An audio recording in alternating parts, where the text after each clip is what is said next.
Bismillahirrahmanirrahim. Assalamualaikum warahmatullahi wabarakatuh.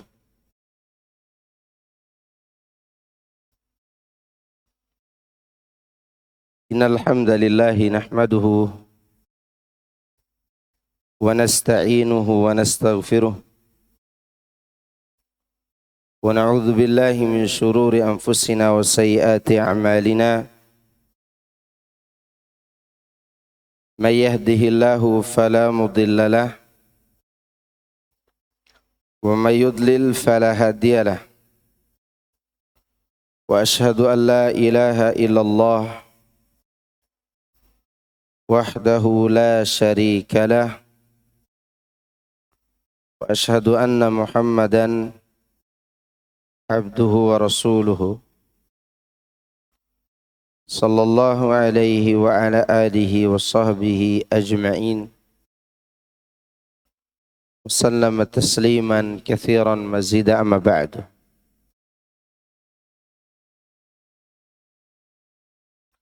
Para jemaah sekalian, a'azani Allah wa iyyakum. Alhamdulillah, kita memuji dan menyanjung Allah Subhanahu wa taala atas nikmat kesempatan yang Dia berikan kepada kita hari ini.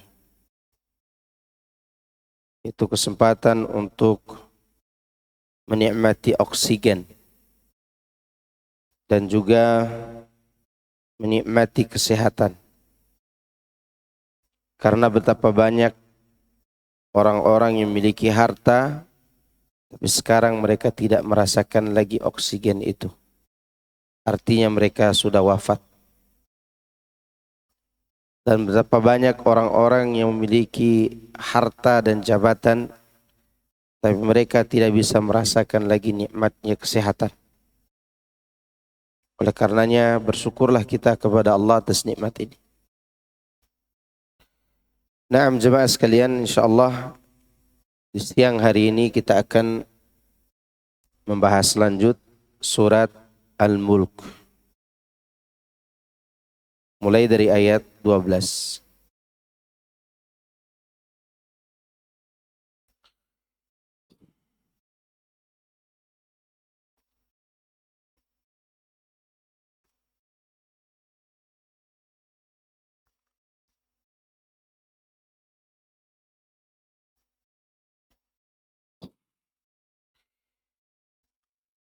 أعوذ بالله من الشيطان الرجيم.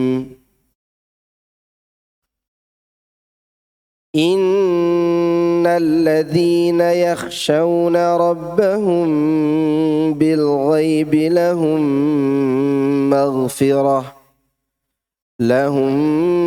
مغفرة وأجر كبير.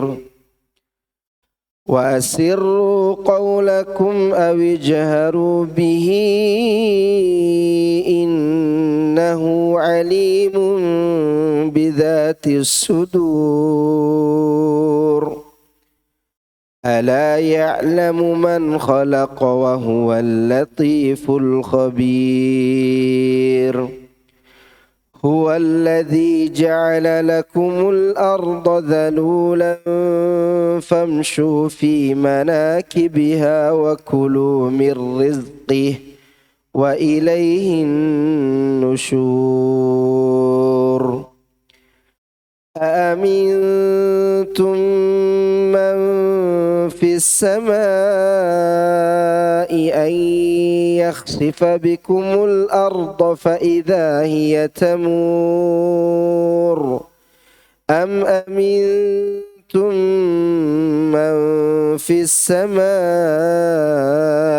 أن يرسل عليكم حاصبا فستعلمون كيف نذير. ولقد كذب الذين من قبلهم فكيف كان نكير. أولم يروا إلى الطير فوقهم صافات ويقبضن ma yumsikuhunna illa ar-Rahman innahu bikulli syai'in basir. Yang artinya sesungguhnya orang-orang yang takut kepada Tuhannya yang tidak terlihat oleh mereka, mereka memperoleh ampunan dan pahala yang besar. Dan rahasiakanlah perkataanmu, atau silakan nyatakanlah atau nampakkanlah. Sungguh Dia Maha mengetahui segala isi hati. Apakah pantas Allah yang ciptakan itu tidak mengetahui? Dan Dia Maha halus lagi Maha teliti. Dialah yang menjadikan bumi untuk kalian yang mudah dijelajahi. Maka jelajahilah bumi itu di segala penjurunya. Serta makanlah sebagian dari rezekinya. Dan hanya kepadanya lah kamu kembali setelah dibangkitkan. Sudah merasa amankah kamu bahwa Dia yang di langit tidak akan membuat kamu ditelan bumi ketika tiba-tiba Dia tergoncang? Atau sudah merasa amankah kamu bahwa Dia yang di langit tidak akan mengirimkan badai yang berbatu kepadamu? Namun kelak kamu akan mengetahui bagaimana akibat mendustakan peringatanku. Dan sungguh orang-orang sebelum mereka pun telah mendustakan rasul-rasulnya. Maka betapa hebatnya kemurkaanku. Tidakkah mereka memperhatikan burung-burung yang mengembangkan dan mengatupkan sayapnya di atas mereka? Tidak ada yang menahannya di udara selain Yang Maha Pengasih. Sungguh Dia Maha melihat segala sesuatu.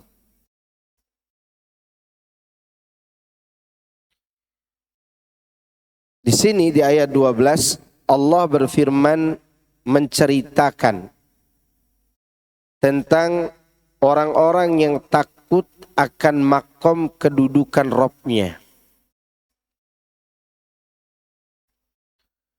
Yang diantara dirinya dengan Allah. Artinya hamba-hamba itu takut kepada Allah. Di mana antara dia dengan Allah ada hubungan spesial. Apa hubungan itu? Hubungan rasa takut. Takut akan kebesaran Allah. Jika dia tengah menyendiri dari orang-orang, lantas dia pun menahan diri dari perbuatan maksiat dan melaksanakan berbagai ketaatan. Ketika tidak diketahui oleh seorang pun kecuali Allah semata, maka dia akan memperoleh ampunan dan pahala yang besar. Artinya orang ini ada dua tawaran ketika dia sendirian. Pertama ditawarkan dosa, yang kedua ditawarkan ketaatan. Ketika ditawarkan dosa, dia meninggalkannya karena takut kepada Allah. Ketika dia ditawarkan ketaatan, dia laksanakan juga karena takut kepada Allah. Maka balasannya adalah diampuni dosa-dosanya dan dia diberi pahala yang berlimpah ruah. Ingat ya, rasa takut itu ada dua, ya, ada dua keadaan rasa takut orang yang beriman. Pertama takut berbuat maksiat, yang kedua takut amalnya ditolak.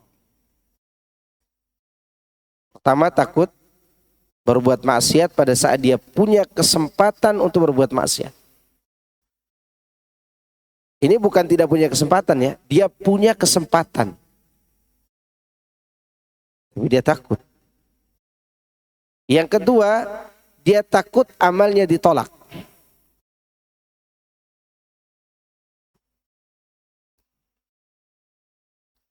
Itu yang dimiliki oleh hamba Allah ini. Sehingga mereka memperoleh pahala yang besar, diampuni dosa dan diberikan ganjaran yang besar. Kata Malik bin Dinar, ya, mengenai keadaan orang di hari kiamat nanti. Kata Malik bin Dinar, nanti di yaumul qiyamah ada sebuah tempat disebut dengan Jannatun Naim. Ada juga disebut dengan Jannatul Ma'wa. Jannatun Naim itu tempatnya berada di antara Firdaus dan Jannatu Aden. Di dalam surga tersebut ada bidadari-bidadari yang cantik jelita, yang Allah ciptakan di dalamnya, yaitu di dalam Jannatun Naim tadi.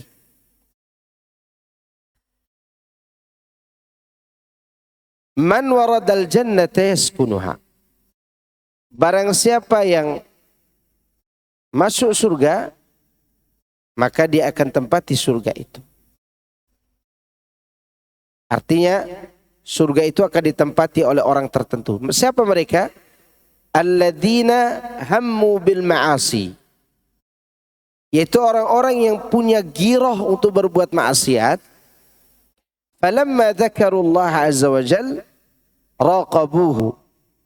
Namun kegairahan mereka untuk berbuat maksiat itu dihalangi oleh ketika mereka mengingat Allah. Tatkala mereka mengingat Allah, mereka berhenti berbuat maksiat itu. Ya. Dan manusia memang punya naluri, keinginan, punya hasrat. Namun semua itu dihentikan oleh rasa takut kepada Allah. Kan Allah yang mengatakan, bal yuridul insanu liyafjura amamah. Manusia itu selalu ingin berbuat maksiat. Tapi ketika kata kuncinya mereka bisa pegang, apa itu? Takut kepada Allah, mereka berhenti.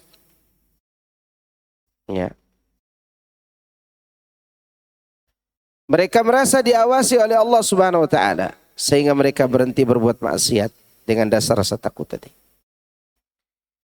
Oleh karenanya mereka yang seperti ini kalau bisa bertahan dalam ketaatan dan meninggalkan maksiat, mereka juga yang dijanjikan masuk surga tanpa hisab, tanpa azab. Sebagaimana disebutkan dalam surat Al-Mu'minun, di mana Allah katakan, innal ladzina hum min khasyati rabbihim musyfiqun.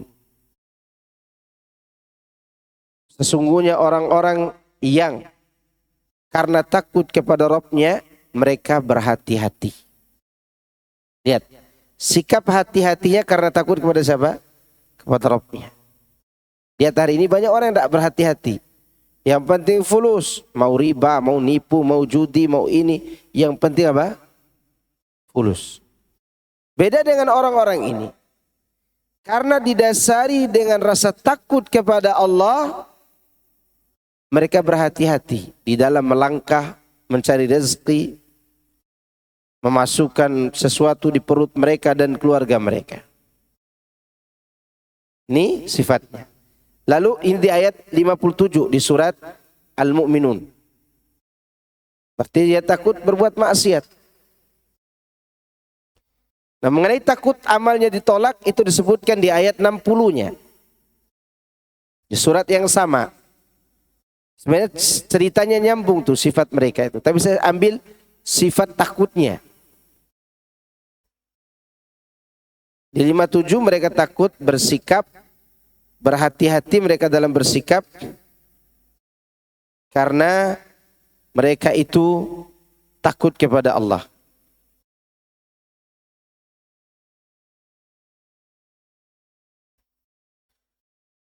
Kemudian di ayat 60 di surat yang sama. Walladzina yu'tuna ma ataw wa qulubuhum wajilatun annahum ila rabbihim raji'un. Dan orang-orang yang memberikan apa yang sedang mereka berikan. Di sini dicontohkan sedekah. Sebenarnya terjemahan umumnya adalah mereka sedang melakukan ketaatan yang sedang mereka laksanakan. Bagaimana keadaannya? Wa qulubuhum wajilatun. Sedangkan hati mereka penuh dengan rasa takut. Kenapa? Annahum ila rabbihim raji'un. Karena mereka punya ilmu bahwa mereka itu akan dikembalikan kepada Rabbnya. Apa artinya? Mereka akan dikembalikan kepada Allah dengan membawa amal ketaatan tadi. Jangan-jangan amalnya salah. Berbeda dengan kita hari ini. Yang penting beramal hanya Allah yang tahu. Ya kan? Orang-orang ini tidak. Mereka mencari tahu bagaimana memperbaiki amal. Sehingga timbul rasa takut ini. Bersedekah, beribadah salat, melakukan puasa. Mereka terus memperbaiki amal mereka. Itulah rasa takut yang dimaksud. Tidak hanya takut berbuat maksiat, tapi juga amal juga takut ditolak. Sekarang saya mau bertanya, orang-orang sufi tarekat itu takutnya yang mana? Yang pertama, takut berbuat maksiat. Tapi mereka ujub dengan amal mereka sendiri. Ujub dengan zuhud. Tidak takut amal mereka ditolak. Maka mereka tidak peduli berbuat bid'ah, berbuat khurafat, berbuat mu'zabalat. Tidak peduli mereka. Yang penting beribadah. Namun ayat-ayat ini menunjukkan sifat orang yang takut itu intinya kembali pada dua tadi. Dan orang yang merasa takut kepada Allah tidak hanya dibalas di akhirat nanti, tapi juga dibalas di dunia. Kehidupannya akan terasa indah dan tentram. Tidak gelisah yang berlebihan. Kalaupun mereka gelisah, mereka segera pulang kepada Allah untuk mengakui dosa-dosa.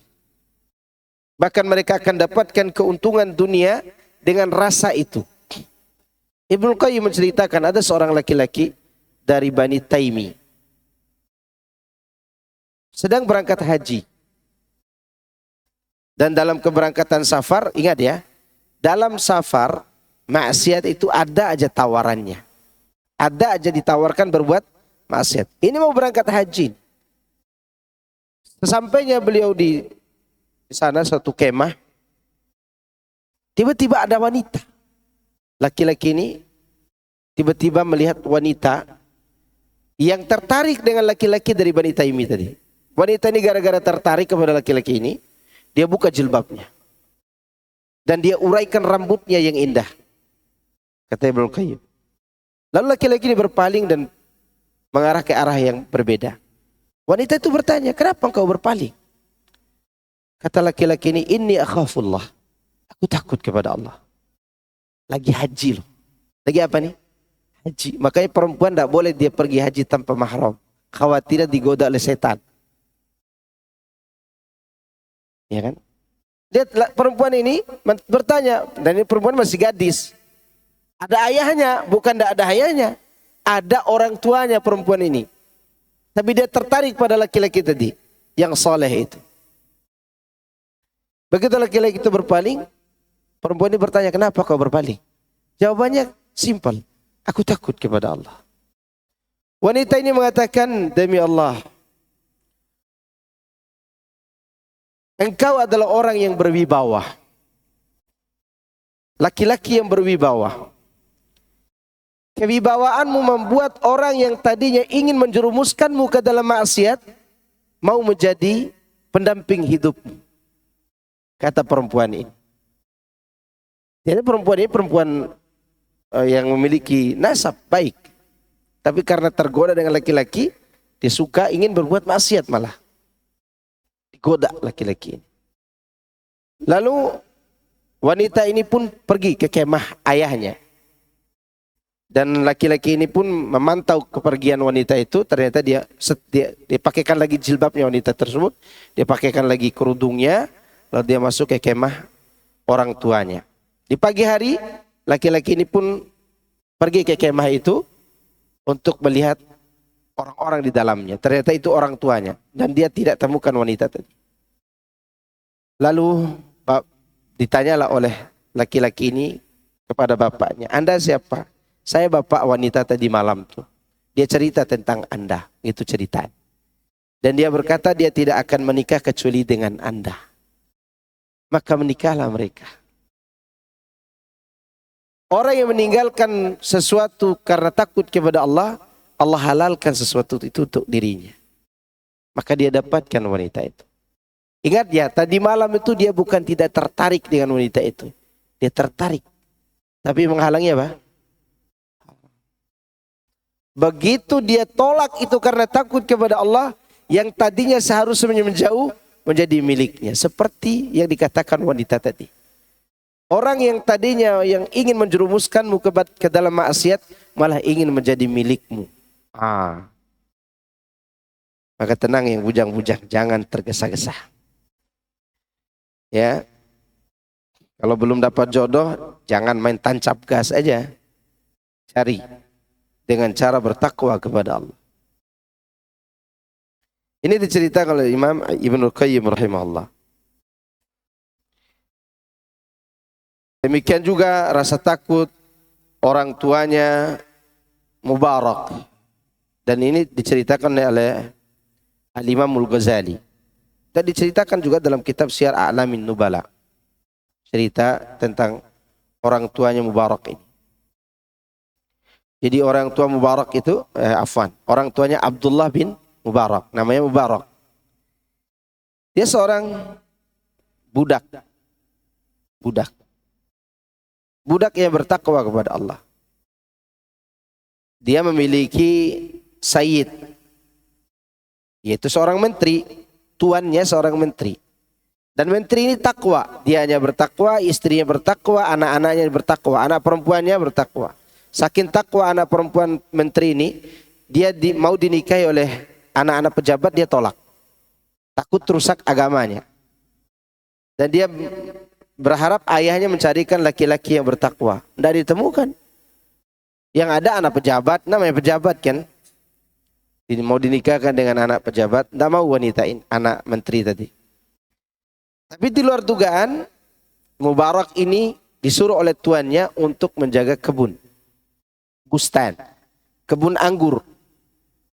Dan menjaga selama 2 bulan sampai panen. Berangkat dia. Karena disuruh jaga, kata tuannya, engkau aku utus ke kebunku untuk menjaganya. Dan tuannya tidak mengatakan kamu cicipi juga. Disuruh apa? Menjaga saja. Ini amanah yang dijaga oleh Mubarak.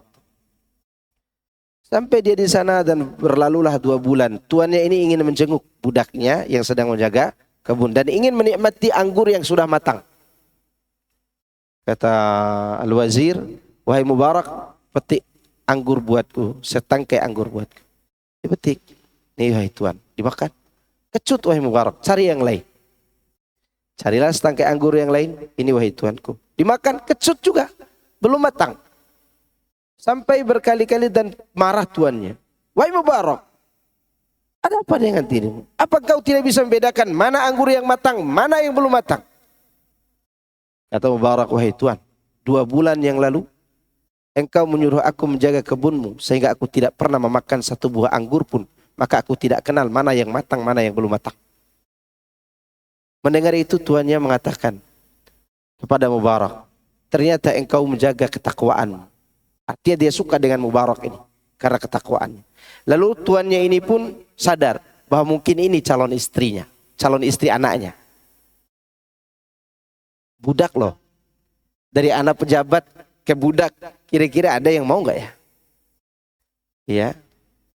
Jangankan yang belum mengaji, yang sudah ngaji aja pikir panjang tuh. Iya. Siapa itu? Ustaz Fulan. Honornya 350.000 per 3 bulan. Makan apa anak saya? Makan pasir. Tenang tuh, tenang tuh.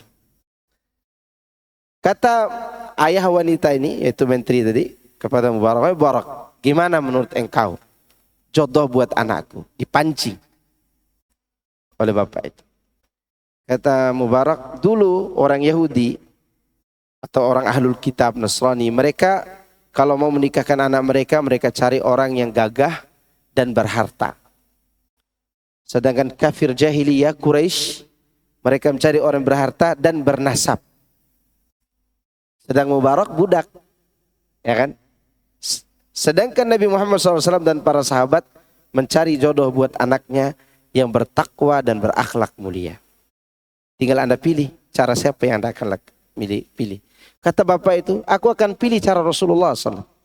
Dan saya tidak temukan jodoh buat anakku seperti yang kau sebutkan terakhir, kecuali engkau.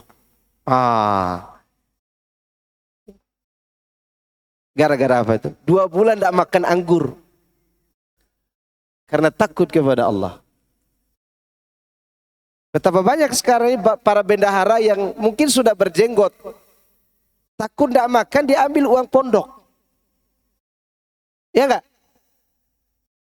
Mubarak 2 bulan, dia tidak tahu mana yang matang, mana yang mentis. Kenapa? Tidak pernah dia tidak pernah makan. Karena amanahnya apa? Jaga, bukan dicicipi. Kata bapak perempuan itu, kamu akan saya nikahkan dengan anak saya. Kata Mubarak, aku seorang budak. Tidak mungkin seorang budak menikahi orang merdeka. Kalau begitu aku merdekakan engkau. Dan ini sejumlah uang untuk kau bawa mahar kepada anak. Diberitahukan kepada anak perempuannya bahwa dia akan dinikahkan dengan Mubarak. Dengan senang hati dia terima. Lalu lahirlah pemegang sejarah namanya Abdullah bin Mubarak.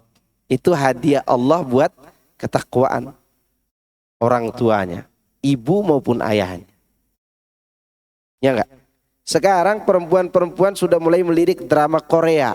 Sudah begitu, drama Korea Utara lagi tontonnya. Gimana? Cari orang-orang yang bertakwa kepada Allah. Dan laki-lakinya pun harus menjaga diri mulai sekarang. Banyak orang resah sekarang, siapa jodoh saya nanti Pak Ustadz? Jodoh Anda adalah bagaimana hubungan Anda dengan Allah. Perbaiki. Ya.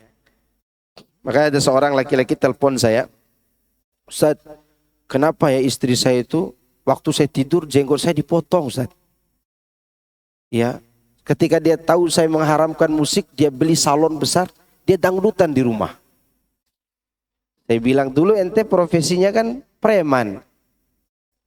Dan kami tahu awalnya. Preman kan ente dulu. Istri ente pun premanah. Ada tamar butoknya. Ya pantas sekarang antum jalani aja dulu sabar. Sesuai dengan muamalah kita dengan Allah, itulah orang yang kita dapatkan.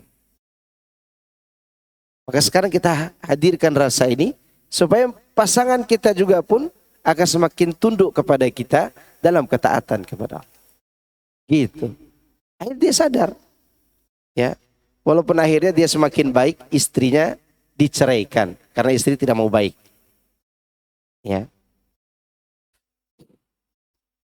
Dan itu prosesnya lama. Karena memang kita harus mengukur diri. Rasa takut ini akan menimbulkan segala kebaikan yang lain. Haibah namanya. Kewibawaan. Karena gini, kalau orang takut kepada Allah, orang akan merasa senang melihatnya dan juga dia punya kewibawaan. Siapapun orangnya. Hatta anak kecil yang hafal Quran yang kita lihat. Dia punya kewibawaan. Karena rasa takut dia kepada Allah Azza wa Jalla. Sampai Al-Imam Nawawi rahimahullahu ta'ala punya kewibawaan itu sejak umur berapa? Sebelum balik. Dia kalau apa-apa mengadu kepada Allah. Apa-apa mengadu kepada Allah. Padahal belum balik. Karena dekat hubungannya dengan Allah subhanahu wa ta'ala.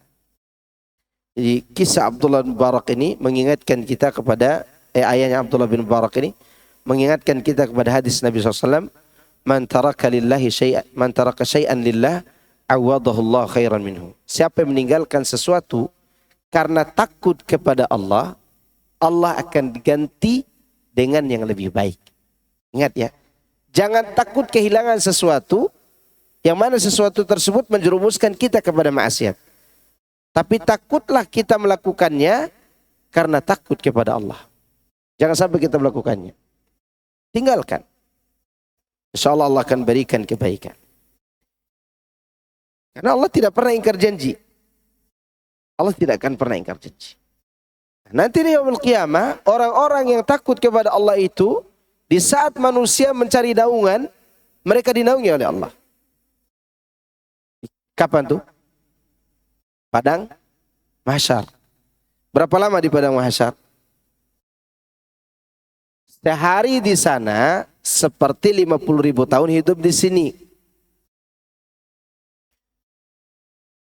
Fi yaumin kana miqdaruhu 50,000 sanah. Pada suatu hari yang mana sehari di sana ukurannya seperti 50.000 tahun di sini. Berarti kalau umur antum 70 tahun, ukuran di sana berapa jam? 1,5 jam. Anak udah panjang umur nih 70 tahun. Jangan bangga dulu. Kalau dibandingkan di sana, sama dengan 1,5 jam. Gimana yang umur setengah jam?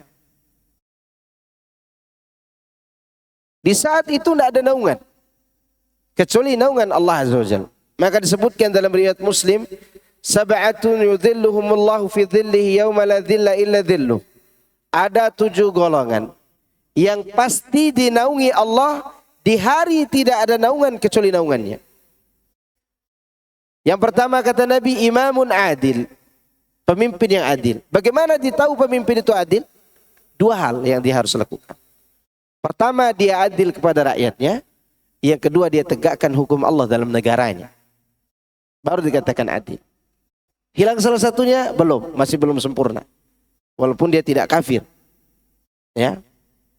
Kita bicara adil, bukan bicara kafir atau tidak. Dikatakan adil itu apa? Dia adil kepada rakyat dan dia tegakkan hukum Allah dalam negara. Baik, itu golongan pertama, pemimpin yang adil. Golongan kedua, warajulun wa qalbuhu mu'allakun bil masajid. Laki-laki yang hatinya selalu terpaut dengan masjid. Coba antum merasakan di tol lagi macet. Begitu mendekati jam, mau zuhur nih, kayaknya ketinggalan sholat nih. Nah, berarti ada kerinduan dalam hati itu. Hati terpikat dengan apa? Terikat dengan masjid. Di saat sholat 5 waktu. Ya. Yang ketiga, warajulani wasyabun nasya'a fi ibadatillah. Pemuda yang tumbuh dalam ketaatan kepada Allah. Namanya pemuda itu di bawah umur 40 tahun menurut sebagian pendapat ulama. Berarti posisi anak saat ini masih muda. Masih muda. Ya, yang ada di atas 40 tahun jangan sedih dulu. Karena ada masjid. Ya kan? Ada masjid. Yang keempat, warajulani tahabba fillah.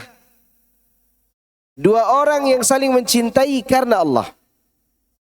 Ijtama'a ala dzalika wa tafarraqa alaihi.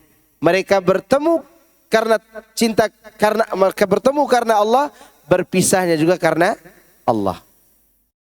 Nah, mereka yang keempat ini malah dipanggil khusus lagi nanti di yaumul qiyamah. Ainal mutahabbuna bi jalali. Mana orang-orang yang dulu saling mencintai karena aku. Aku naungi mereka hari ini di naunganku yang tidak ada naungan kecuali naunganku saja. Ini yang keempat. Yang kelima ini menjadi poin pembahasan kita. Wa rajulun da'atuhu imra'atun dzatu jamalin wa mansabin faqal inni akhafullah. Seorang laki-laki yang diajak berzina oleh wanita yang cantik dan berketurunan baik-baik, punya nasab, tapi laki-laki ini menolak karena takut kepada Allah. Bukan karena impoten, bukan. Tapi karena takut kepada Allah Azza wa Jalla. Ingat ya, yang menjadi patokannya dia tinggalkan maksiat karena takut kepada Allah. Kemudian yang ke-6. Warajulun anfaqa nafaqatan fa'akhfaha hatta la ta'lamu shimaluhu ma tunfiqu yaminuhu. Seorang yang mengeluarkan infak di jalan Allah, dia sembunyikan. Dan itu yang utama. Walaupun boleh berinfak terang-terangan. Dia sembunyikan infak itu. sampai tangan kiri, tak tahu apa yang diberikan tangan kanan. Makanya tidak usah pakai eksperimen kalau memberikan infak. Malu orang yang menerima infak kita itu. Apalagi yang menerimanya ustadz. Antum datang infak ke rumah, di foto, di video. Subhanallah, kasihan ustadznya. Udah keluarganya kena COVID, difotoin, disebarkan lagi di media sosial. Jangan, kasihan. Antum sembunyikan. Ya. Itu yang lebih utama. Yang keberapa? Ketujuh. Yang ketujuh, wa rajulun dzakarallaha khalian fafadat ainah. Seorang yang berzikir kepada Allah dalam kesendiriannya, entah sujud, entah dia duduk, entah dia berdiri waktu dia sholat, mengalirlah air matanya. Itu juga golongan yang dinaungi oleh Allah. Di antaranya orang yang meninggalkan maksiat karena takut kepada Allah. Dan juga dalam hadis itu orang yang melakukan ketaatan dalam keadaan berzikir, takut juga kepada Allah. Maka inilah yang dinaungi Allah nanti di yaumul qiyamah. Ini tawaran dari Allah nih. Saat ini kita ditawarkan maksiat. Kita terus terang, kita ditawarkan maksiat di mana-mana. Ya. Kalau antum pergi misal kemana gitu, hatta pakai jubah, tetap ditawarkan maksiat. Maka oleh karena itu, satu yang kita bisa miliki untuk menahan diri dari itu. Takut kepada Allah. Dan itu yang bisa mengekang hawa nafsu kita. Maka disebutkan dalam surat An-Nazi'at, wa amma man khafa maqama rabbih wa nahan nafsa 'anil hawa fa innal jannata hiyal ma'wa. Dan adapun orang-orang yang takut akan kedudukan Tuhannya dan mengekang hawa nafsu. Sudah saya jelaskan sebelumnya, mengekang hawa nafsu tidak bisa kita ikat pakai yang lain kecuali rasa takut kepada Allah Azza wa Jalla.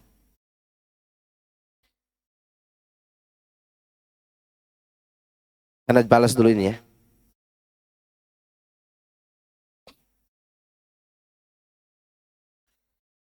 Nah ini yang membuat kita jauh dari maksiat. Bukan karena tidak mau berbuat maksiat. Ingat ya, bukan karena tidak mau berbuat maksiat. Kemauan itu ada. Karena Allah yang menyebutkan, bal yuridul insan yafjur amama. Allah tidak pernah salah menyebut. Tapi dia turunkan penjagaannya dalam bentuk penjelasannya dan juga penjagaan dalam bentuk rahmat dan hidayahnya. Kita tidak tahu nih kalau Allah tidak berikan kita hidayah, betapa banyak maksiat yang akan kita lakukan. Apalagi hidup di daerah kota Jakarta. Mana kalau lihat Jakarta, Jabodetabek, kota besar ini. Di mana lihat wajah orang tuh langsung terpancar di wajahnya itu Rp, rupiah. Masalahnya adalah mereka termotivasi untuk itu sehingga berbuat maksiat. Ada yang sekarang kadang maksiat itu menggunakan label agama. Saking tidak takutnya kepada Allah. Minta bantuan sana sini, misalnya bantuan buat Cianjur, buat ini, buat itu. Sebagian untuk mereka, sebagian untuk bantuan. Padahal kalau mereka takut kepada Allah, semuanya diberikan kepada yang berhak. Kejadian. Cari bantuan buat masjid. Ternyata dibagi-bagi juga. Nanti di persentase. Seperti yang di jalan-jalan raya itu. Yang anak tahu di Pantura ya. Tidak tahu di sini. Tidak tahu. Yang anak tahu teliti di Pantura. Di Pantura itu memang mereka cari dana. Kemudian nanti cari masjid. Ternyata mereka mata pekerjaannya, mata pencariannya begitu. Tidak takut kepada Allah, bawa nama agama untuk apa? Fulus. Ini menunjukkan bahwa ini sifat mulia. Rasa takut kepada Allah Azza wa Jalla. Tapi selanjutnya Allah Azza wa Jalla mengingatkan bahwa dia mengetahui yang tersembunyi dan yang dirahasiakan. Wa asirru qawlakum aw ijharu bihi innahu alimun bidzatis sudur. Dan rahasiakanlah perkataanmu atau kau nampakkan. Sesungguhnya dia maha mengetahui segala isi hati. Yakni atas yang terbesit di hati. Nah, di hati kita ini banyak bentuk keinginan. Ada namanya iradah, kemauan. Ada namanya niat, sama juga ada niat. Ada yang dinamakan dengan ham, kemauan berbuat sesuatu tapi tidak terjadi karena ada penghalang. Ham namanya. Apa contohnya? Kalau ada perbuatan baik yang ingin kita lakukan tapi terhalangi oleh sesuatu, maka tetap ditulis kebaikan itu satu kebaikan. Ham namanya. Keinginan berbuat baik dalam kondisi kita memahami bahwa akan ada penghalang. Contoh, kita mau bangun tahajud. Niat sebelum tidur mau bangun tahajud. Tentu tidur kita ini, kita tidak tahu apa bangun atau tidak. Maka ketika kita tidak bangun, pahala tetap tertulis. Satu pahala, namanya ham. Namun kalau dia maksiat, ham ini, keinginan berbuat maksiat, ada niat gitu. Tapi dia tidak jadi dilakukan karena takut kepada Allah, maka dia tetap ditulis satu kebaikan karena tidak jadi melakukannya. Ya kan? Beda dengan keinginan yang berikutnya, namanya azam. Keinginan yang dengan usaha keras. Terjadi tetap ditulis maksiat, tidak terjadi juga tetap ditulis maksiat. Contoh, ada seorang laki-laki, dia ingin ke tempat prostitusi. Dia dengan gagahnya, kacamata hitamnya, dengan wanginya, dengan topinya yang segini, ya kan? Dengan kumis yang sudah ditipiskan, berangkatlah dia. Sesampainya di tempat prostitusi, dia udah usaha nih. Mobil sudah dia sewakan, mobil rental yang bagus, bukan mobil sendiri, rental. Berangkatlah dia. Sampai di tempat itu, ada penggerebekan Pol PP. Nggak jadi kan maksiatnya? Nggak jadi. Maka ketidak terjadinya maksiat itu, dia tidak dapat pahala, malah tetap ditulis dosa. Karena dia sudah berusaha ke sana. Ham tadi bedanya, kita tiba-tiba ditawarkan maksiat. Di saat kita sebenarnya pada saat itu, tidak ada tujuan untuk berbuat maksiat. Tiba-tiba ada maksiat yang ditawarkan. Keinginan muncul seketika, namanya ham. Kalau kita tinggalkan karena takut kepada Allah, malah dapat satu pahala. Kalau terjadi juga maksiatnya, tetap ditulis satu dosa. Beda dengan azam, memang tujuannya berbuat maksiat. Namun azam itu bisa berubah dalam satu keadaan, ketika diingatkan dengan Allah, dia tinggalkan. Contoh siapa? 3 orang yang terperangkap dalam gua itu. Orang kedua mengatakan, ya Allah, dulu aku punya sepupu wanita yang sangat aku cintai. Cintaku begitu dahsyat kepadanya, layaknya laki-laki mencintai perempuan. Aku ingin sekali berzina dengannya, tapi dia tolak. Berlalu waktu 1 tahun kemudian dia butuh kepadaku. Aku berikan kepadanya 120 dinar dengan syarat dia harus berduaan denganku. Dia lakukan. Dia serahkan dirinya kepadaku. Ketika aku sudah mampu duduk di antara kedua kakinya, tiba-tiba mulut wanita itu mengatakan, wahai hamba Allah, takutlah engkau kepada Allah. Jangan kau lepas cincin ini kecuali dengan haknya. Maksudnya jangan kau renggut keperawananku kecuali jalan pernikahan. Maka kalimat wanita ini membuat dia mundur. Fansaraftu anha, aku berpaling darinya. Kemudian dia berdoa, ya Allah, jika kulakukan itu karena takut kepada engkau, tolong geser batu ini. Maka bergeserlah batu itu. Cuma jangan dicoba-coba, nanti saya praktek. Jangan. Ini cerita dari Nabi SAW bukan untuk dicoba. Karena ketakwaan kita tidak sama dengan takwa orang-orang dulu. Ingat ya. Ketakwaan kita tidak sama dengan orang dulu.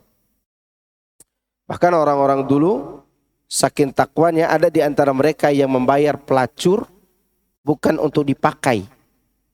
Dibayarnya pelacur supaya malam itu pelacur ini tidak jual diri dan maksiat terminimalisir. Kalau sekarang kita pergi bayar pelacur untuk melakukan itu, heboh. Siapa tuh? Itu pelat motor Ustadz Maskur kayaknya deh. Ini masalah. Maka hati-hati. Jangan, artinya apa yang dipraktekkan dulu yang ekstrim seperti itu, jangan coba-coba di zaman sekarang. Tapi ambillah ibrah dari cerita itu. Rasa takut kepada Allah Azza wa Jalla. Ya. Dan mereka lah orang-orang calon daripada orang-orang yang akan dinaungi oleh Allah. Lihat ini, mereka ini takut ketika dia sendirian. Allah mengatakan, tadi mengenai isi hati, ada ham, ada azam. Kemudian ada lagi namanya khatir. Khatir ini keinginan selayang pandang. Dan ini tidak dicatat sebagai dosa apapun. Keinginan selayang pandang. Ya, lagi nyetir mobil, antum lagi itu. Lewat tiba-tiba, gitu kan. Rambut pirang. Ada keinginan kan selayang pandang. Tapi lewat keinginan itu, ketika menghilangnya, apa yang diinginkan, ini namanya khatir namanya. Dan ini tidak dicatat dosa. Dan semua orang punya kok. Semua orang punya. Keinginan seperti itu.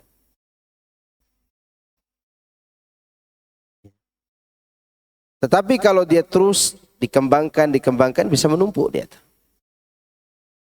Maka khatir itu juga harus dijaga. Nah, itu yang disebut oleh Allah dalam Al-Quran, la yukallifullahu nafsan illa wus'aha.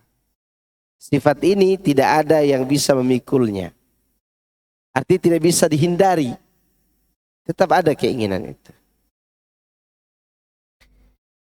Tapi itu mengenai yang terbesit dalam hati. Ala ya'lamu man khalaqa. Apakah Allah yang menciptakan itu tidak mengetahui? Maksudnya di sini, apakah Sang Khalik tidak mengetahui? Ada juga yang mengatakan artinya, apakah Allah tidak mengetahui makhluknya? Tetapi pendapat pertama lebih kuat berdasarkan firman Allah, wa huwal latiful khabir. Yaitu pendapat yang mengatakan, apakah Sang Khalik tidak mengetahui? Sedangkan dia maha halus lagi maha teliti. Khabir itu teliti. Ya, dalam ilmunya. Kemudian dia menyebutkan nikmat yang telah dia anugerahkan kepada makhluknya. Dengan menyediakan bumi untuk mereka. Dan membentangkannya khusus bagi mereka. Di mana Allah membuatnya sebagai tempat menetap yang tenang, yang tidak miring dan tidak bergoyang, karena Dia telah menciptakan gunung-gunung pada bumi tersebut. Gunung tersendiri enggak? Tersendiri. Menurut pendapat yang benar, Allah ciptakan bumi ini rata semuanya. Ini rata, tidak ada yang tinggi, tidak ada yang rendah dulu. Setelah selesai Allah ciptakan bumi, Allah ciptakan langit. Baru dia tancapkan gunung ke bumi. Setelah gunung ditancapkan, ini masih belum ada pohon, wala apa, tidak ada. Gersang bumi namanya, bumi aja. Setelah itu Allah Subhanahu wa ta'ala turunkan air dari awan melalui gunung-gunung tadi, kan tempat tinggi. Kalau diturunkan di tempat rendah, tempat tinggi tidak dapat air. Maka dari situlah mengalir air, terbentuklah parit karena dikikis oleh air tadi. Terbentuklah sungai, maka tanah pun menjadi seperti ini. Sehingga bisa ditempati oleh manusia. Kalau tidak ada gunung, maka bumi ini akan goyang terus. Maka gempa yang besar kalau terjadi di mana? Di pegunungan. Gitu. Allah memerintahkan bumi yang ada di gunung itu untuk bergerak. Ya, bukan karena penelitian ilmiah, tapi Allah yang menyuruhnya bergerak. Biasanya bergeraknya bumi karena apa? Maksiat. karena dosa manusia.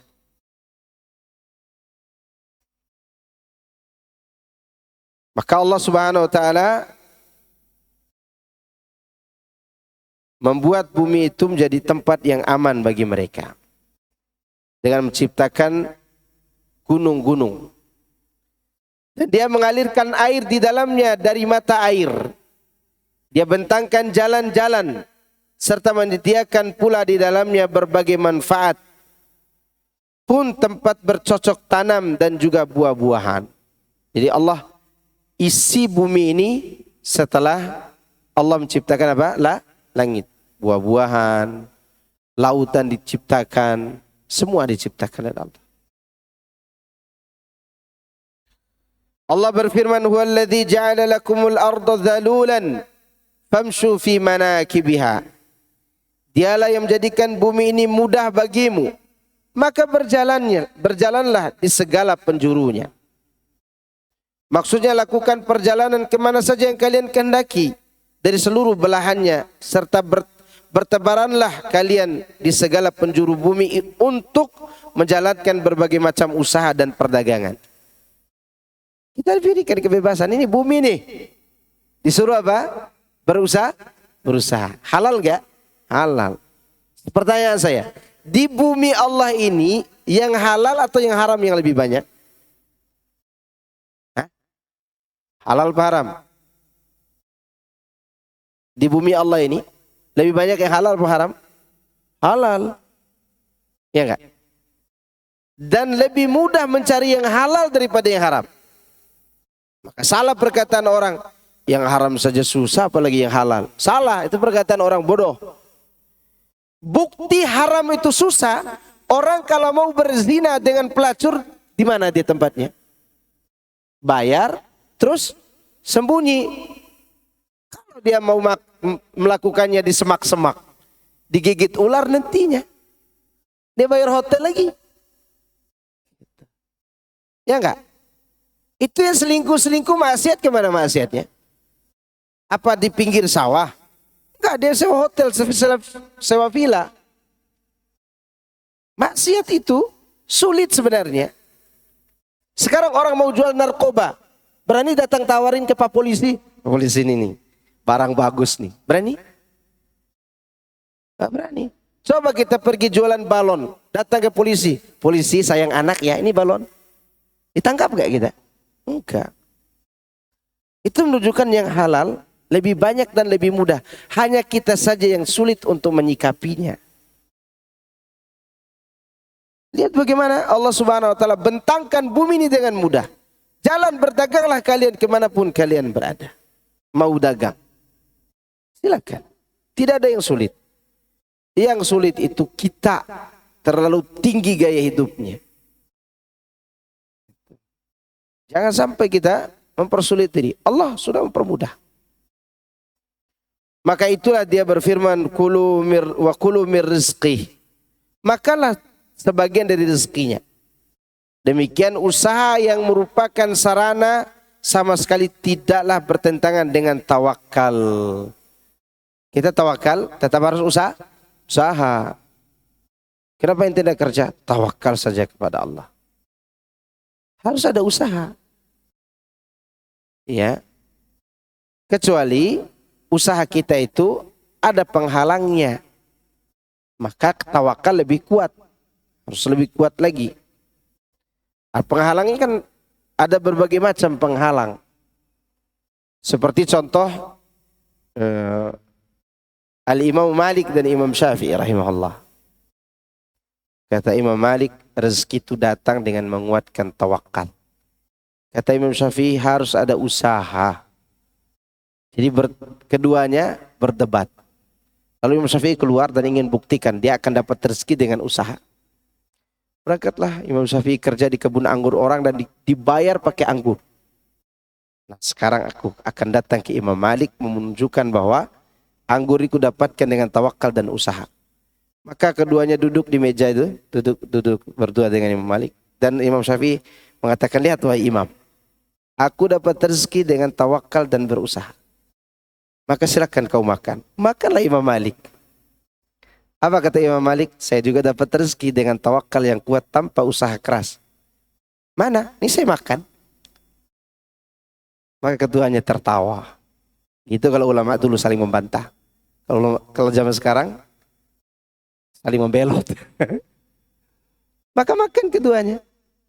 Imam Syafi'i benar, Imam Malik benar. Ketika orang tidak ada usaha ketika dia mau usaha, tapi ada penghalang, dia kuatkan tawakalnya.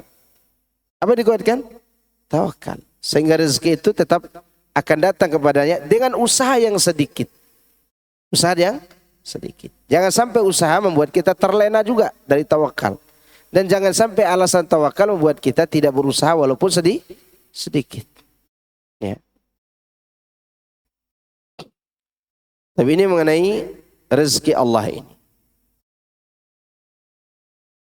Kemudian wa ilaihin nusur, dan hanya kepadanya lah kamu akan dikembalikan atau dibangkitkan. Maksudnya tempat kembali pada hari kiamat. Ibnu Abbas, Mujahid, As-Sudi dan Qatadah mengatakan manakibiha berarti ujung, belahan dan penjurunya. Sedangkan Ibnu Abbas, Qatadah mengemukakan manakibiha berarti gunung-gunung. Artinya begini, kata Allah berfirman tadi, famshu fi manakibiha, berjalanlah kalian di manakibnya. Manakib itu artinya apa? Penjuru bumi, belahan bumi. Ada yang mengartikan gunung. Ya. Mungkin ini dalil bagi mereka yang mendaki gunung ya. Mendaki gunung berniat untuk mempraktekkan ayat ini. Maka kalau kita lihat ada ustadz naik gunung, jangan kita langsung menjustifikasi buang-buang waktu naik gunung. Kita mungkin tidak tahu dia punya niat untuk apa? Mempraktekkan ayat ini. Karena ada sebagian ustadz yang naik gunung.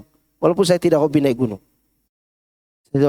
Ada dulu pernah saya sekali naik gunung tuh. Saya tidak sumpah, tapi saya katakan mungkin ini yang pertama dan terakhir saya naik gunung. Turun dari 3 hari di gunung, turun sariawan semua mulut saya. Kan tidak bisa minum di atas dingin. Dingin sekali. Dan makan itu harus keluar dari periuk langsung makan. Karena dingin. Turun-turun, habislah. Memang naik gunung itu sulit naik gunung besar itu. Tapi kalau ada ustadz naik gunung, jangan dulu dikatakan dia apa begini dan begitu. Siapa tahu dia praktekkan niatnya ini. Dia baca Quran, dia baca hadis. Karena ada ustadz kibar kita yang melakukan itu. Baik, lanjut ayat berikutnya. Tadi sudah saya bacakan. Apakah kamu merasa aman terhadap Allah yang di langit, bahwa dia menjungkir balikan bumi bersamamu, sehingga dengan tiba-tiba bumi itu bergoyang. Demikian termasuk bagian dari kelembutan sekaligus rahmatnya bagi semua makhluknya, di mana dia kuasa untuk mengadab mereka karena kekufuran sebagian mereka serta peribadatan mereka kepada selain Allah. Mampu gak Allah hancurkan? Mampu. Meski demikian Allah tetap sabar, memberi maaf, serta memberi tangguh, tidak menyegerakan siksaan bagi mereka. Ana punya pertanyaan. Kenapa musibah itu sering sekali di tempat kaum muslimin, tapi tidak di tempat maksiat? Kenapa tidak di Hawaii aja gempa kemarin? Kok di Cianjur? Cianjur tuh banyak pondok pesantren.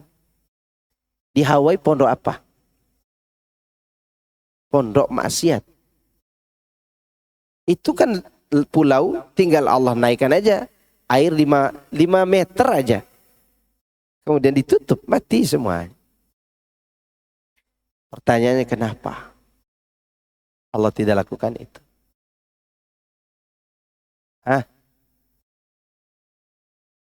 Ya, taib, Masya Allah. Yang lain, agar hamba-hamba yang beriman itu kembali kepada Allah. Tapi bukankah orang-orang kafir juga harus kembali kepada Allah? Kenapa tidak digitukan? Ada kata kuncinya, passwordnya. rahmat Allah lebih kuat daripada murkanya. Dan Allah praktekkan itu kepada semua makhluk. Bagaimana makhluk ini tetap dapat rahmat Allah. Orang yang beriman di dunia diberi rahmat supaya terampuni dosanya, diberi ujian, ada yang terbunuh di jalan Allah, ada yang terkena gempa, ya, ada yang sakit, diuji oleh Allah SWT. Agar apa? Agar nanti di yaumil qiyamah dapat surga atau diringankan azabnya minimal.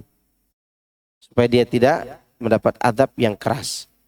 Sedangkan orang kafir nanti di yaumil qiyamah tidak dapat surga. Maka dibiarkan mereka menikmati dunia. Paham nggak? Masih belum connect. Supaya sama-sama senang. Orang beriman di mana senangnya yang hakiki? Di akhirat, di surga. Sedangkan orang kafir ini tidak bisa senang nanti di yaumil qiyamah. Allah berikan tangguh kepada mereka. Apa ada yang mau kembali atau tetap kufur gitu? Maka kalau mereka tetap kufur, mereka tetap diberikan apa? Kesenangan hidup, tapi di dunia. Kurang apa lagi baiknya Allah kepada kita. Padahal dia kabarkan di sini, mampu enggak dia hancurkan bumi ini dengan maksiat kita? Mampu. Maka Allah katakan, takadu samawatu yatafattarna minhu wa tanshaqqul ardu wa takhirrul jibalu hadda an da'u lirrahmani walada. Hampir langit itu pecah. Hampir bumi ini hancur. Gunung itu copot. Kenapa? Karena mereka mengatakan Allah punya anak. Allah yang menenamkan semua makhluk ini. Dipegang oleh Allah agar mereka tenang. Lalu Allah perkenalkan diri. Innallaha kana haliman ghafura. Allah itu halim, menunggu pelaku dosa untuk kembali. Dan pengampun, kalau sudah kembali diampuni. Ya, kalau Allah mau tinggal dia kasih tahu aja. Gunung satu aja di Bogor ini. Untuk bergerak, ya tidak lama, 5 menit aja. Semua Jabodetabek hancur. Satu gunung terangkat. Maka Allah Maha Kuasa dan Maha Rahmat. Lihat kata Allah dalam ayat yang lain. Walau yu'akhidullahu an-nasa bima kasabu ma taraka ala dhahriha min dabbah. Walakin yuakhiruhum ila ajalin musamma fa idza jaa ajaluhum fa innallaha kana biibadihi basira. Dan kalau sekiranya Allah menyiksa manusia disebabkan usaha atau dosa mereka, niscaya Allah tidak akan meninggalkan di atas permukaan bumi ini makhluk yang melata sekalipun. Semut pun tidak dibiarkan hidup. Ya. Akan tetapi Allah menangguhkan siksaannya kepada mereka sampai waktu yang telah ditentukan. Maka apabila datang ajal mereka, maka sesungguhnya Allah adalah Maha melihat keadaan hamba-hambanya. Nah, ini terjawab semua nih. Kadang lihat dulu keadaan mereka. Allah tangguhkan dulu untuk 2 pilihan. Pilihannya agar kembali kepada Allah bertobat sehingga Allah ampuni. Yang kedua untuk menemui ajal mereka. Sehingga mati dalam keadaan kekufuran. Ayat tersebut. Maka dia Allah pun berfirman. Amintum man fis samai ayakhsifa bikumul arda fa idza hiya tamur. Apakah kamu merasa aman terhadap Allah yang di langit? Bahwa dia mencungkir balikan kamu bersamamu. Sehingga dengan tiba-tiba bumi itu bergoncang. Fa idza hiya tamur. Bergoncang bumi itu. Yani pergi dan datang serta berguncang. Jangan kata dicopot. Yang kemarin di Cianjur aja berapa skala itu. Hancur banyak rumah. Dan orang trauma. Dan tidak makan seharian. Jangan kata mereka yang di dalam. Relawan yang datang aja tidak makan gara-gara 1 kali goncangan. 1 kali goncangan itu membuat mereka trauma. Datang angin saja dianggap gempa. Jadi kata mereka berdiri saja itu sudah kayak digoyangin gempa. Ya. Apalagi kemarin ada satu orang cerita 8 keluarga yang mati terkubur di bawah rumah. Dan dia seorang ustadz pengajar di pondok pesantren. Dan ada di antara mereka dengan 11 anaknya dia tidur di bawah terik matahari dan di bawah basahan hujan. Dingin di malam hari. Karena gempa sekali. Lalu bagaimana kalau Allah berkali-kalikan itu? Subhanallah. Maha kuasanya Allah Azza wa Jalla. Kemudian am amintum man fis sama'i ay yursila 'alaikum hasiba, atau apakah kamu merasa aman terhadap Allah yang di langit bahwa dia akan mengirimkan badai yang berbatu, yang mengirimkan angin yang membawa apa? Batu. Yani angin yang membawa taburan batu yang akan memecahkan kalian. Demikianlah Allah mengancam mereka di sini. Melalui firman-Nya, fasata'lamuna kaifa nadhir, maka kelak kamu akan mengetahui bagaimana akibat mendustakan peringatanku. Sudah pernah terjadi enggak dilempar pakai batu itu? Kaum Ad, Samud, kaum Judais, kaum Lut. Ya. Kaum Lut ini siapa kaum Lut? Homo. Ya. Yang senang sekali tombak ketemu tombak itu. Ditawarkan wanita mereka tidak mau. Udah populasinya sedikit mereka jadi perempuan lagi. Kasihan para perempuan, sedikit laki-laki. Ini gara-gara orang-orang itu terjadi apa? Pelemparan batu. Kemudian walaqad kadzdzaba alladzina min qablihim, dan sungguh orang-orang sebelum mereka telah mendustakan para rasul. yakni umat-umat terdahulu. Fa kaifa kana nakir, maka alangkah hebatnya kemurkaanku, yakni bagaimana peringatanku terhadap mereka serta hukumanku atas mereka, yaitu amat dahsyat, sakit lagi pedih. Ya kan tadi disebutkan kaum Nuh, kaum Ad, kaum Samud, Imlaq, Judais, Lut, mereka semua sudah binasa. Ashabul Ukhdud, Fir'aun, Raja Babilonia di zaman Nabi Ibrahim, mereka semua sudah binasa. Qarun dengan kebanggaannya ditenggelamkan di dalam bumi. Sampai ada istilah harta karun. Sampai ada istilah apa? Harta karun. Karun bahasa Indonesia apa? Enggak ada kan? Sebenarnya harta korun sebenarnya itu. Karena harta korun itu terkubur. Sehingga ketemu uang 100 perak pun kita katakan harta karun.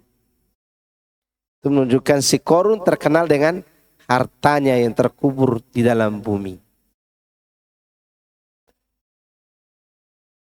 Kalau sekarang orang yang berharta yang pelit, mereka tidak dikubur oleh Allah di dalam tanah, tapi dikubur di dalam sifat kepelitannya. Ya. Dan kita tidak boleh seperti Qarun, karena dibinasakan oleh Allah. Awalam yarau ila tayri fawqahum saffati wa yaqbid. Selanjutnya Allah berfirman, dan apakah mereka tidak memperhatikan burung-burung yang mengembangkan dan mengatupkan sayapnya di atas mereka. Maksudnya terkadang burung-burung itu mengepakkan sayapnya di udara, sedang pada kesempatan yang lain dia mengatupkan dan mengembangkan sayapnya. Ma yumsikuhunna, tidak ada yang menahannya di udara. Yakni di udara, maksudnya tidak ada yang menahan burung berterbang itu kecuali siapa? Allah. Bisa nggak manusia bikin sayap? Bisa bikin sayap. Kan udah ada tuh sayap itu. Ya. Cuma kan manusia bukan makhluk yang berterbang di udara. Dia hanya bisa menyerupai, tasyabuh dengan burung, tapi tidak bisa bertahan lama begini-begini di atas. Ya, capek juga. Tapi burung itu bisa bertahan karena apa? Ditahan oleh Allah. Gitu. dengan berbagai jenis burung.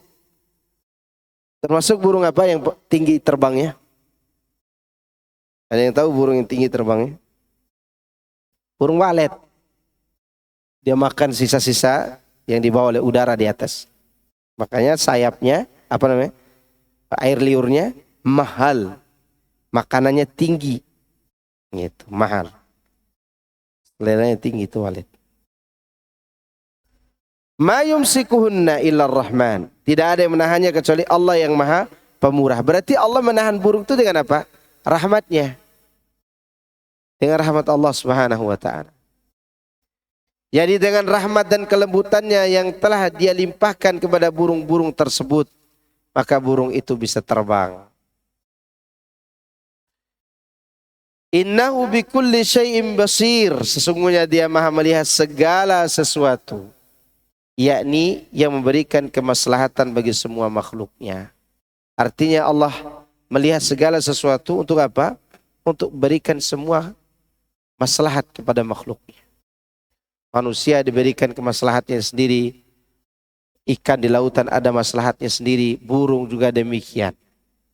Dan Allah menyebutkan burung ini untuk membuktikan bahwa dia bisa menjelaskan segala sesuatu.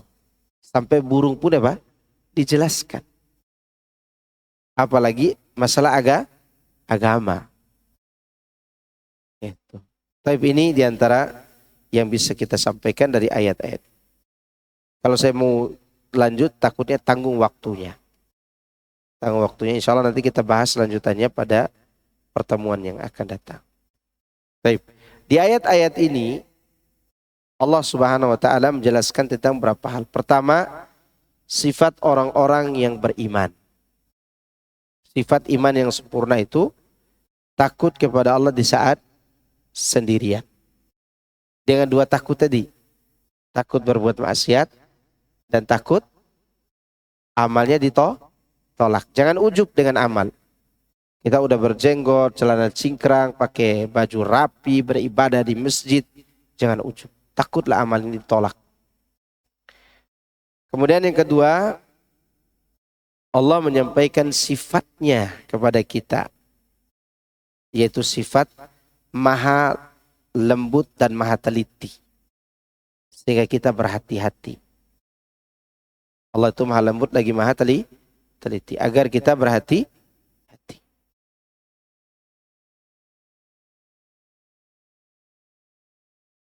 Kemudian yang ketiga, besarnya pahala orang-orang yang takut kepada Allah. Bahwa mereka diberikan ampunan dan ganjaran yang besar. Jadi sekadar takut saja sudah diampuni oleh Allah. Misal begini. Ya. Antum berada di satu tempat. Dan sebenarnya bukan untuk berbuat maksiat. Tapi tiba-tiba ada tawaran maksiat. Antum tidak melakukan karena takut kepada Allah. Tidak berbuat apa-apa ini. Tinggalkan saja itu. Tidak taubat juga. Antum tinggalkan takut. Maka kondisi antum itu akan mendatangkan ampunan Allah dan ganjaran pahala. Akan mendatangkan ampunan Allah dan apa? Ganjaran pahala. Sikap itu apalagi dibarengi dengan astaghfirullah. Taubat kepada Allah. Maka akan lebih besar lagi ampunannya. Kemudian di dalam ayat ini juga Allah mengabarkan tentang nikmatnya berupa nikmat bumi yang patut kita syukuri. Dan segala isinya.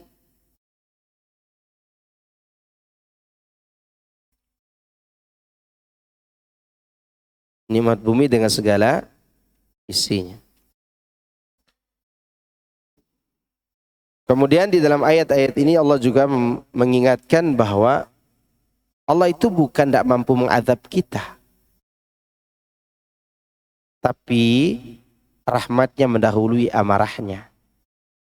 Rahmatnya mengalahkan apa? Kemurkaannya. Maka kemurkaan Allah yang besar itu nanti di neraka. Di dunia ini tidak ditampakkan semuanya. Karena rahmat Allah lebih mendahului kemurkaannya. Padahal dia mampu mengadab manusia yang berbuat maksiat.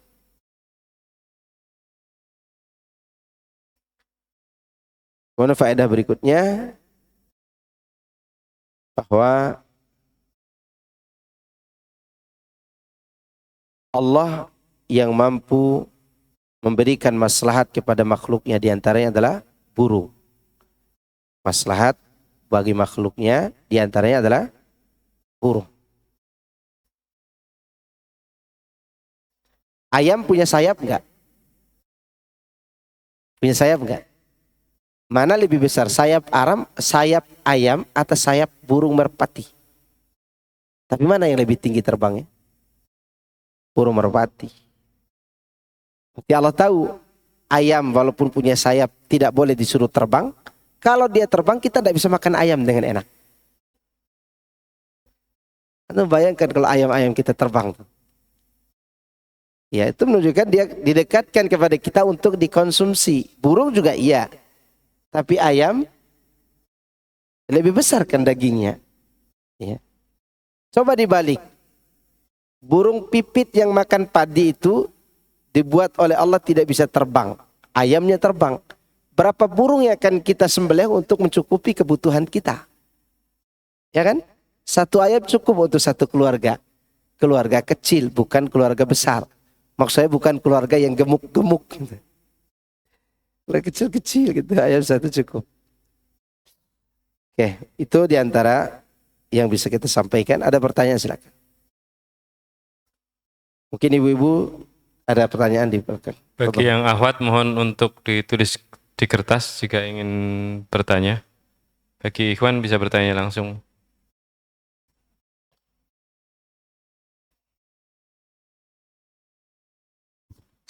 Saat itu orang yang dalam naungan tadi kan dikatakan dua orang yang bertemu dan berpisah karena Allah.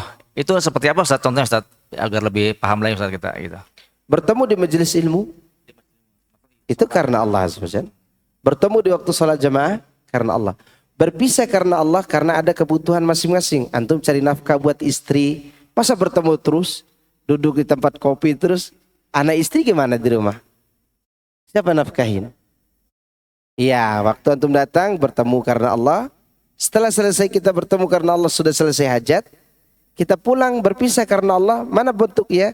Kita memberi tanggung jawab pada istri dan anak kita. Karena punya tanggung jawab masing-masing. Gitu. Jelas? Ya. Bagaimana kalau ketemu dalam sepak bola gitu kan? Nah, masalah nih, nobar gitu kan. Itu mubah-mubah aja. Itu mubah-mubah aja. Selama tidak melalaikan dari ibadah.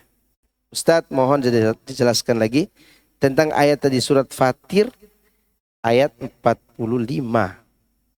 Fatir ayat 45. Gimana ya? Tadi saya sebut Fatir 45 enggak? Mungkin ini maksud surat Al-Mu'minun. Itu surat, nah beda ya. Fatir dengan Al-Mu'minun dengan Mu'min. Afwan, surat Fatir. Coba lihat. 45 ya. Afwan. Surat Fatir. Iya, afwan. Betul. Walau yu'akhidullahu an-nasa bima kasabu. Surat ayat terakhir mengenai Allah mampu untuk mengadab semua manusia. Artinya begini. Kalau Allah mau murka dengan maksiat manusia semuanya. Ada yang berbuat maksiat, ada yang tidak. Kalau Allah mau menyiksa gara-gara yang berbuat maksiat ini, beberapa orang ini, maka tidak ditemukan lagi siapa yang hidup di bumi ini. Walaupun seekor semut. Karena satu perbuatan dosa manusia, itu membuat resah langit dan bumi ini. Ketika muncul orang-orang yang mengatakan Allah punya anak, anda'u lirrahmani walada, surat Maryam ayat 90 itu, lihat di 92, 91, 92. Dia Allah katakan takadu samawatu yatafattarna minhu wa tanshaqqul ardu wa takhirrul jibalu hadda. Satu pengakuan ini saja hampir saja langit itu runtuh, bumi itu pecah, dan gunung itu tercopot dari dasarnya. Ya. Hampir langit pecah, bumi runtuh, terbelah, gunung-gunung hampir tercopot, terbelah. Ya. Apa sebabnya? Anda'u lirrahmani walada. Karena mereka menganggap Allah yang Maha Pengasih mempunyai anak. Surat Maryam 90:91. Wa ma yanbaghi lirrahmani ayyattakhidha walada. Dan tidak mungkin bagi Allah yang Maha Pengasih mempunyai anak. Itu di antara contoh dosa tersebut. Sekiranya Allah mau mengizinkan bumi dan gunung serta langit tadi, udah runtuh aja kalian bertiga. Nggak usah langit deh. Gunung aja satu buah makhluk ini dicopot dari tempatnya di bumi ini. Satu gunung ini gunung gede, satunya gunung apalah Tambora gitu, satu gunung Krakatau diangkat. Tiga gunung itu aja udah hancurlah dunia ini. Indonesia hancur. Jangan kata Indonesia, temannya di samping Malaysia, Brunei dan hancur semua. Itu aja. Nggak usah dicopot, disuruh jalan aja. Berapa meter? Ya 2 meter lah suruh jalan. Jalan kaki. Hancur semua. Gara-gara apa? Gara-gara satu perkataan anda'u lirrahman walada. Sekarang yang mengatakan Allah punya anak banyak nggak? Bahkan orang Islam pun sebentar lagi ikut-ikutan selamat Natal. Antum ingat nggak? Musibah-musibah yang terjadi saat ini. Di bulan apa kebanyakannya? Desember. Tsunami. Ya kan? Waktu di Donggala. Desember juga. Ini waktu di Cianjur dekat-dekat. Desember juga. Ayo, pikir dong. Pada saat itu manusia sedang mengatakan apa? Selamat lahirnya anak Tuhan. Dan mengatakannya lebih aneh bin ajaibnya orang Islam. Dengan alasan toleransi. Ajibnya dia bisa toleransi kepada agama lain, tapi tidak boleh toleransi kepada kita. Paham gak perkataan? Mereka bisa menghargai agama lain, tapi kita beragama Islam yang tidak mau mengucapkan itu tidak dihargai. Paham kan? Kalau tidak paham, saya pahamkan nih. Kan mereka katakan, ini orang-orang agama lain ini harus kita ucapkan selamat Natal untuk menghargai pendapat mereka. Sekarang kita berpendapat orang Islam sendiri tidak boleh mengatakan selamat Natal. Dihargai nggak oleh mereka? Enggak, kita dituduh intoleran. Nah apa-apa. Yang penting lakum dinukum waliyadin. Maka ketika orang Islam ikut-ikutan, ini bumi ini mulai resah nih. Mulai goyang. Ya. Gara-gara perbuatan dosa anak manusia. Maka sekiranya Allah mau, bukan dari Sabang sampai Maroko, bukan. Ya. Seluruh dunia hancur. Gara-gara orang mengatakan apa? Anda'u lirrahmani walada. Tapi Allah Maha Rahmat. Rahmatnya mendahului apa? Kemurkaannya. Rahmat Allah mendahului kemurkaan. Maka dia nanti dan menanti kita bertaubat. Bertaubat kepadanya. Begitu. Dan di antara yang menguatkan bumi sehingga tidak terjadi kehancuran sekaligus, kata Allah Azza wa Jalla, "Wa ma kana Allahu liyu'adzibahum wa anta fihim." Wahai Muhammad, Allah tidak akan mengadab mereka sedang kamu masih ada di situ. Sekarang Nabi sudah tidak ada. Nabi sudah wafat. Apa kata selanjutnya? Kata Allah, "Wa ma kana Allahu mu'adzibahum wa hum yastaghfirun." Dan Allah tidak akan mengadab mereka selama mereka meminta ampun. Nih yang paham minta ampun terus.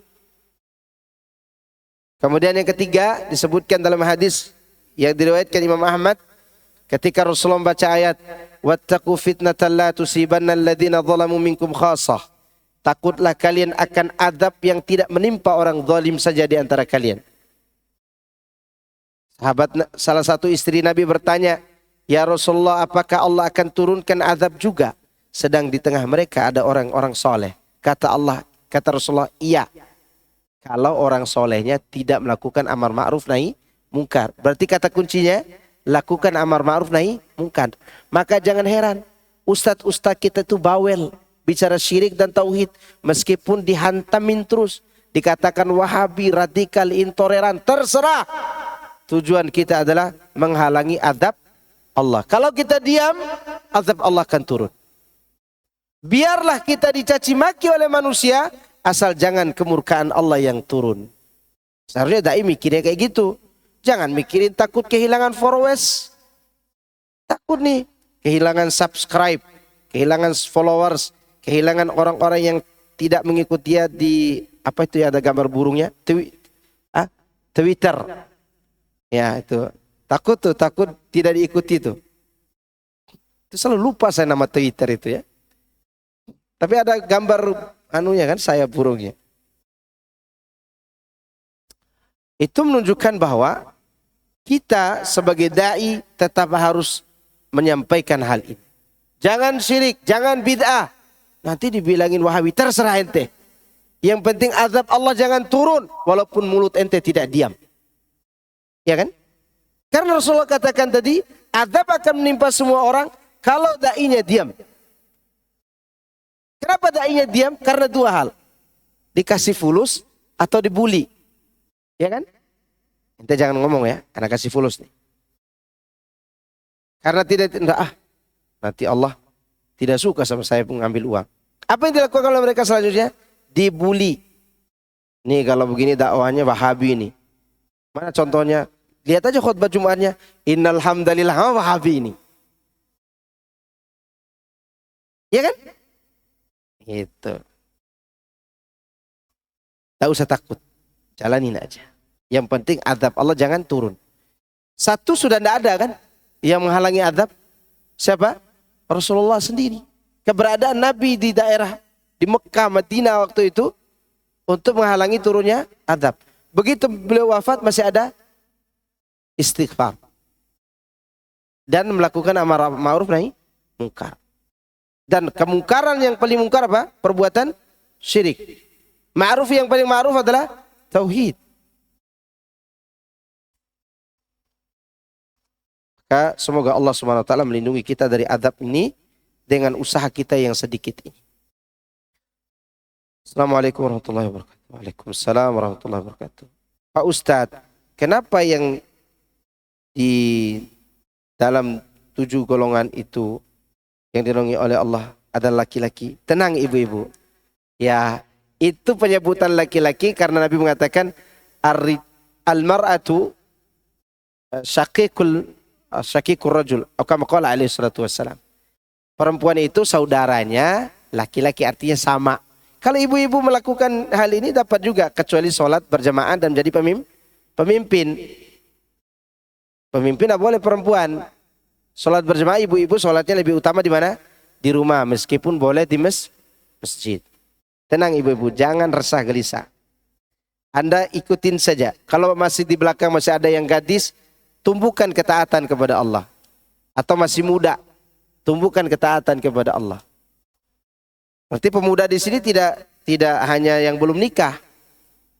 Ya, yang sudah menikah pun masih dikatakan pemuda selama umurnya masih belum 40 tahun menurut pendapat yang sebagian pendapat ulama. Ada penelitian terbaru bahwa umur 60 masih dianggap muda. Nah, itu penelitian. Aman berarti itu. Tapi masalahnya umur 60 tahun di zaman kita ini jenggot sudah putih semua. Ya. Anak aja umur belum 40 ini sudah ada uban ini. Tapi ada pertanyaan lain?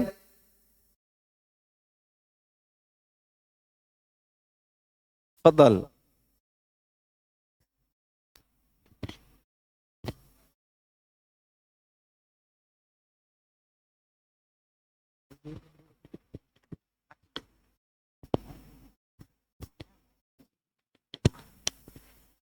Assalamualaikum warahmatullahi wabarakatuh. Waalaikumsalam warahmatullahi wabarakatuh. Ada yang saya tanyakan Pak Ustadz. Fadal. Ini masalah amal jariah, Ya. oper pahala. Itu ada yang berpendapat nggak boleh katanya. Tapi ada yang berpendapat boleh. Umpamanya dia memberikan uang atau najar, pahalanya saya berikan kepada si fulan atau kepada orang tua atau kepada siapa. Nah, barakallahu fikum. Boleh atau tidak? Boleh apa tidak itu? Taib. Oper pahala namanya. Taib. Jazakallah khair. Terima kasih. Assalamualaikum warahmatullahi wabarakatuh. Yang seperti itu boleh selama ada dalilnya. Selama ada dalilnya. Menghajikan, mengumrohkan. Tapi yang melakukan dapat pahala juga. Yang melakukan dapat pahala. Bukan oper pahala seperti orang oper bola. Ini bola. Di kaki dia tidak ada bola. Enggak seperti itu. Tetap dapat pahala. Pahala mendoakan atau mengibadahkan sesuatu yang diizinkan oleh syariat untuk dilakukan buat orang lain. Seperti umroh, haji. Tapi jangan di semua ibadah. Saya mau sholat nih. Supaya pahala dikirim kepada teman saya yang kemarin. Tidak bisa. Al-Fatihah boleh.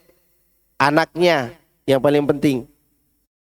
Anaknya atau teman-temannya. Menurut madhab Hambali boleh seorang mengirim pahala baca Quran kepada mayit selain anaknya. Tapi bentuk pengirimannya tidak seperti zaman ini. Dikumpulin orang, dibayarin. Bukan. Bukan seperti, misal gini, anak kemarin ada teman wafat. Ya, saya di rumah saya baca Quran. Misal contoh, kalau mau mempraktekkan pendapat Imam Ahmad, pendapat madhab Hambali itu. Baca Quran, dikirimkan ke sana. Ya Allah, semoga bacaan saya ini bisa didapatkan manfaatnya oleh teman saya. Bukan datang ke rumahnya, terus ngumpul-ngumpul minum kopi, minum teh, gitu. Kemudian setelah pulang bawa kresek, ya kan? Bawa amplop karena selesai ngaji. Enggak begitu. Kalau mau praktekan madhab Hambali, dan tidak ada kaitannya dengan tahlilan madhab kirim Quran, tidak ada kaitannya. Kaitannya mengirim pahala. Nah, anaknya kata Imam Syafi'i, ini pendapat Imam Syafi'i, hanya anak yang boleh mengirim pahala bacaan. Berarti Imam Syafi'i tidak setuju dengan Hambali kan? Ingat, Syafi'i tidak setuju dengan Hambali tadi. Syafi'i lebih mengkhususkan lagi anaknya yang baca Quran. Makanya anak-anak ini diajarkan baca Quran supaya dia niat atau tidak niat baca Qurannya tetap sampai kepada Allah. Kenapa? Alasannya kata Imam Syafi'i, wa allaisa lil insani illa ma sa'a. Manusia tidak dapat apa-apa kecuali dari hasil usahanya. Ini firman Allah. Kata Imam Syafi'i, sedangkan anaknya adalah usaha kedua orang tuanya. Nyata memang usaha orang tua. Usaha untuk mendapatkannya, bapaknya harus nikah dulu dengan ibunya. Usahanya kan, begitu berat usahanya, berkali-kali dapat kepada calon ibunya, ditolak dulu oleh calon mertua. Sampai bengkok velg motornya, bannya tipis, baru diterima. Usaha kan? Usaha. Setelah nikah pun mereka usaha lagi. Mereka wanitanya harus cabut rasa malunya supaya dia serahkan dirinya kepada suaminya. Kan wanita malu. Tiba-tiba ada suami di dekat. Gimana ya gitu kan? Itu usaha juga tuh.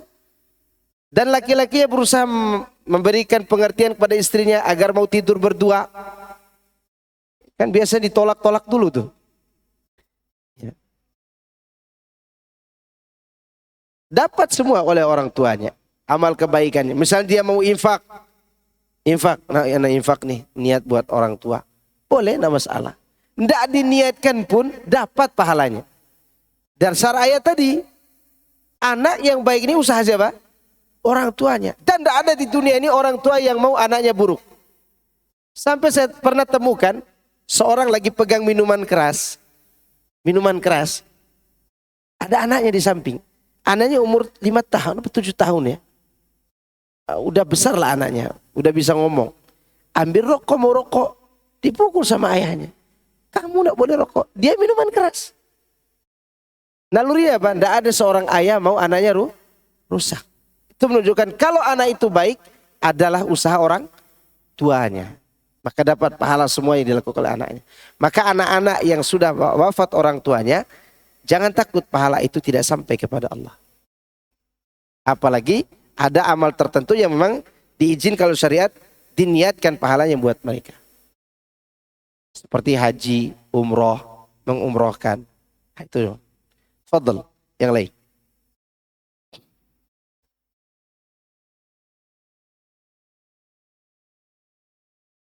Betul. Tidak ada? Cukup ya?